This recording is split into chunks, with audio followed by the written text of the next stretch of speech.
चलिए तो आज हम लोग इस वीडियो में क्लास 12 काव्य खंड का प्रथम जो पद है कर्वक उसका ऑब्जेक्टिव को देखते हैं।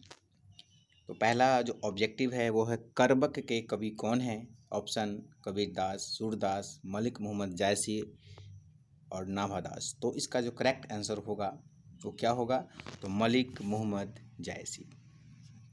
दूसरा है कि मलिक मोहम्मद जायसी की कविता कौन सी है। ए पुत्र वियोग, बी कर्बक, सी उषा या डी हारजीत। तो मलिक मोहम्मद जायसी की कविता इनमें कौन है, तो क्या होगा राइट आंसर कर्बक। तीसरा है कि मलिक मोहम्मद जायसी का जन्म कब हुआ था। तो ए में ऑप्शन है 1450 ईस्वी, 1485 ईस्वी, 1492 ईस्वी या डी में 1496 ईस्वी। तो इसका राइट आंसर क्या होगा, सी 1492 ईस्वी।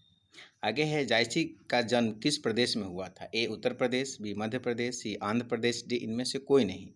तो जायसी जी का जन्म किस देश में हुआ था, किस प्रदेश में हुआ था, तो उत्तर प्रदेश में हुआ था। इसका राइट आंसर।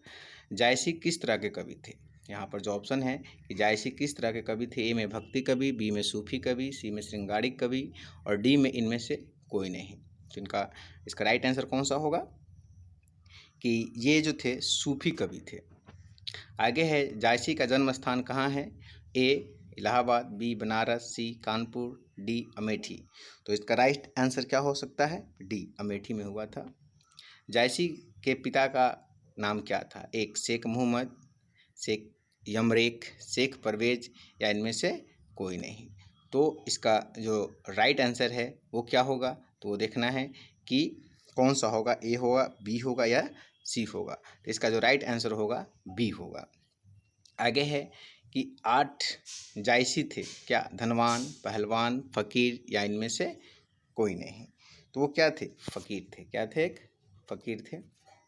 नेक्स्ट क्वेश्चन जो इसमें लिया गया है वो है कि जायसी हिंदी साहित्य की किस काव्य धारा से जुड़े थे। ज्ञान मार्गी शाखा, प्रेम मार्गी शाखा, कृष्ण मार्गी शाखा या सगुन भक्ति काव्य।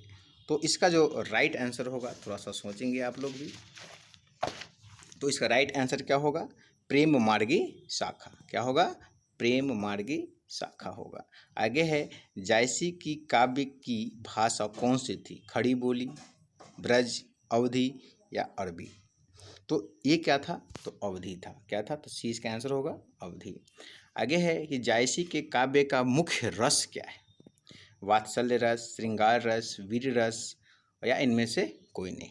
अब यहाँ पर जो है वात्सल रस का मतलब क्या होता है, जो बच्चे, माता पिता और बच्चे के बीच जो प्रेम होता है उसे हम क्या कहते हैं, वात्सल्य रस कहते हैं। श्रृंगार रस की मतलब किसी के रूप के बारे में जो बताया जाता है उसे श्रृंगार रस कहा जाता है। वीर रस यानी किसी की वीरता के बारे में जो बताता है।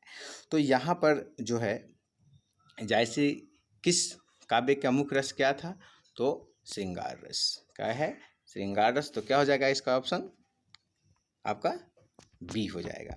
आगे है कि जायसी ने रत्न सेन तथा पद्मावती की कथा को किस प्रकार जोड़ा है। एक प्रेम द्वारा, बी भक्ति द्वारा, सी रक्त रूप ले द्वारा या इनमें से कोई नहीं। तो इसका जो होगा सी होगा। क्या होगा, सी होगा, रक्त रूप ले द्वारा।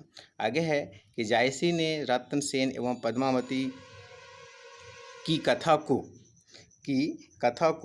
किसके द्वारा सींचा है।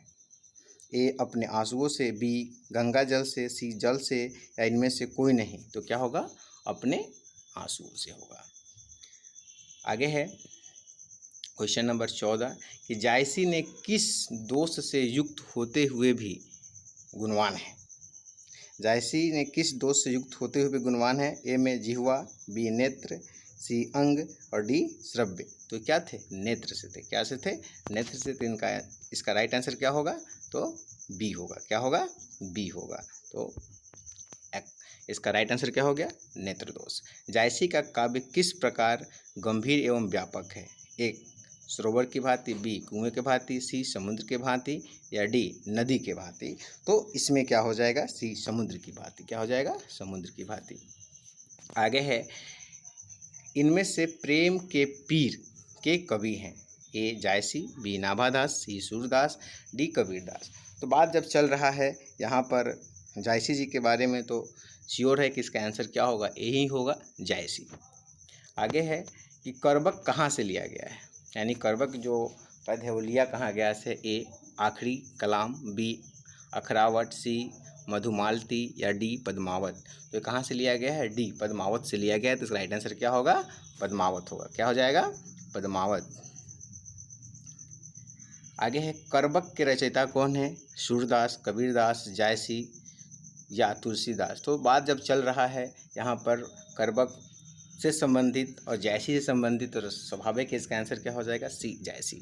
जायसी रचित पद्मावत की भाषा क्या है, अवधी भाषा, ब्रज भाषा या मैथिली भाषा।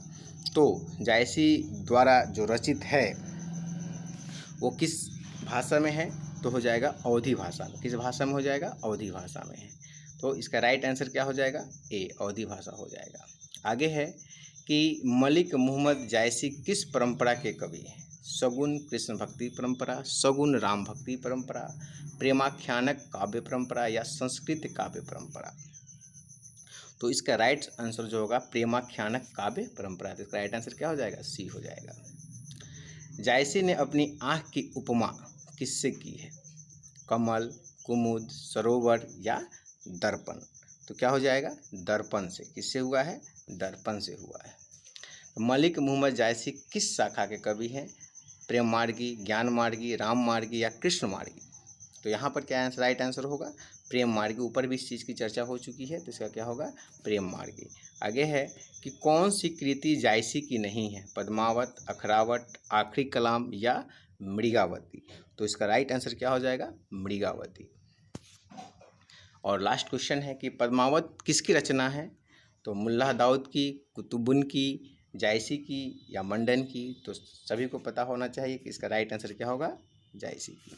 तो आज के लिए इतना ही।